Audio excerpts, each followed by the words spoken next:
Hello good morning साथीभाइ हो मेरो युट्युबको साथीभाइहरूलाई तपाईँहरूले माया दिनुभएकोमा धेरै धेरै धन्यवाद छ। र आजको यो सानो ब्लग लिएर आइरहेको छु। तपाईँहरूलाई कस्तो लाग्छ हेर्नुहोस् होला। मेरो पनि बिहान उठेर हल्का कामहरू गर्नुपर्छ घरको। अहिले गाडीहरू पनि कुदाएको छुइनँ, अलिक सन्चो छैन, बिमारहरू भएर गाडीहरू कुदाउनु पनि सकेको छैन। यस्तै छ, बिमार पनि अब एटलिस्ट के हो भनेर थाहा पाउनु सकेको छैन। र अब गाडी पनि बेचेँ, गाडी बेचिकन अहिले घरमा छु। अब फेरि अलिक रेस्ट गर्ने, एक महिना जस्तो रेस्ट गर्ने। त्यहाँदेखि महिना रेस्ट गरेपछि चाहिँ त्यहाँदेखि चाहिँ एउटा फेरि गाडी लिएर फेरि आफ्नो सधैँको काम सुरु गर्नु पर्यो भनेर बसेको साथीभाइ हो।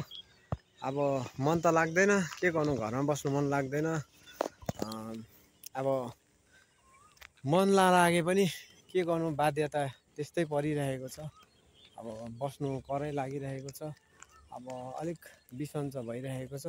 त्यसले गर्दाखेरि अब कहिले अब अलिक ठिक भएर जाती भएर चाहिँ काम गरौँ भने आशा गरेको छु र कोसिस हुँदैछ। दबाईहरू खाँदैछु। त्यसले गर्दाखेरि अहिले चाहिँ अब त्यस्तै छ। बिहानको हल्का फुल्का कामहरू गर्दै एउटा सानो ब्लग बनाएको।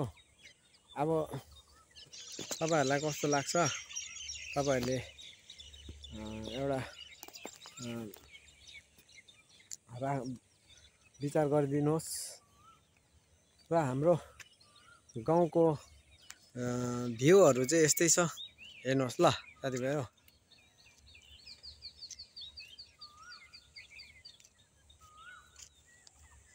यो सबै गाउँ हो, गाउँको भ्यूहरू हो।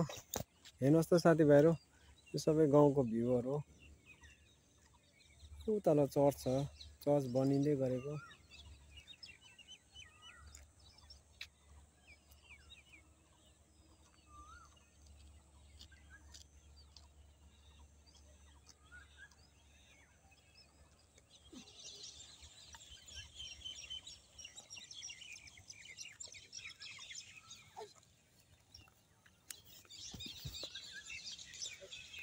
यस्तै छ अहिलेको हालखबरहरू, यस्तै छ गाउँको दृश्यहरू। अब धान खेती सुरु हुन आँटेको छ।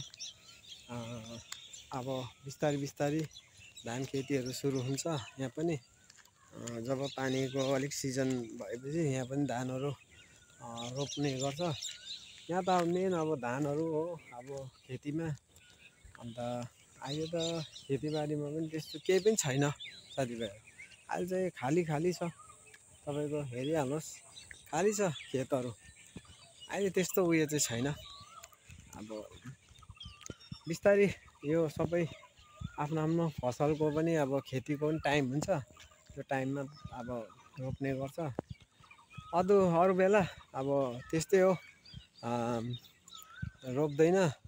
अब यहाँनिर सागसब्जीहरू पनि अब सकिएर गयो। अब अहिले त केही छैन त्यस्तो खालको सागसब्जीहरू पनि। यस्तै छ साथीभाइ हो। अब तपाईँहरूकोतिर कस्तो छ, त्यतिखेर सागसब्जीहरू छ छैन, यसो कमेन्ट गर्नुहोस्। हामीलाई पनि भन्नुहोस् तपाईँहरूको जग्गामा, कुन जग्गामा कस्तो खेती हुन्छ भनेर तपाईँहरूले पनि भन्नुहोस् है साथीभाइ हो। ल त साथीभाइ हो, अहिलेको लागि राख्छु।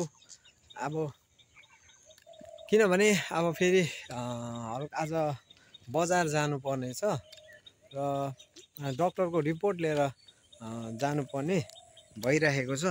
त्यसले गर्दाखेरि डक्टरको रिपोर्टहरू लिएर जान्छु डक्टर देखाउनु। र कस्तो हुन्छ तपाईँहरूलाई पनि देखाउने छु। ल साथीभाइ हो।